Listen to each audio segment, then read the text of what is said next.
Même là, tu vois, il y a Et des même endroits. là, Ouais. par là, c'est même pas sûr que On ce aurait soit, pu passer. non. C'est un crève-cœur pour ces organisateurs de la rando presqu'île. Un éboulement de falaise dû aux intempéries compromet leur projet de randonnée qui devait avoir lieu fin avril.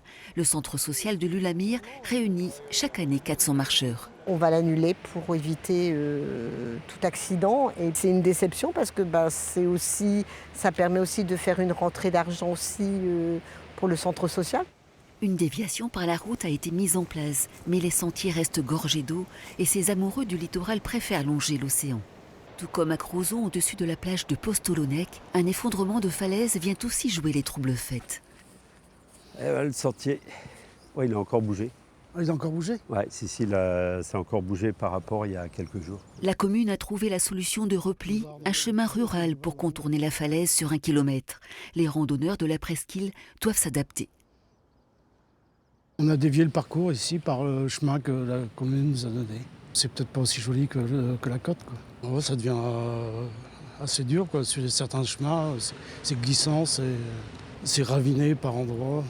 Avec ces 137 km de côte, les communes de la presqu'île devront certainement envisager des solutions pérennes avec une modification du foncier, comme ici sur la plage de la Source, ce qui implique des démarches administratives plutôt lourdes. On est à la fois sur un terrain du conservatoire, mais on est aussi sur une propriété privée, qui plus est une propriété sur laquelle il y a une construction.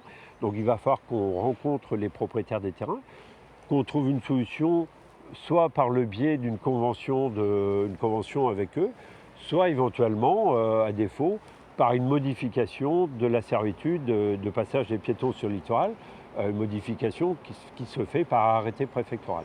La communauté de communes encourage pour l'instant les marcheurs à emprunter les sentiers dans les terres et à faire preuve de vigilance. Même par temps sec, après ces fortes pluies, les terrains peuvent encore s'effriter.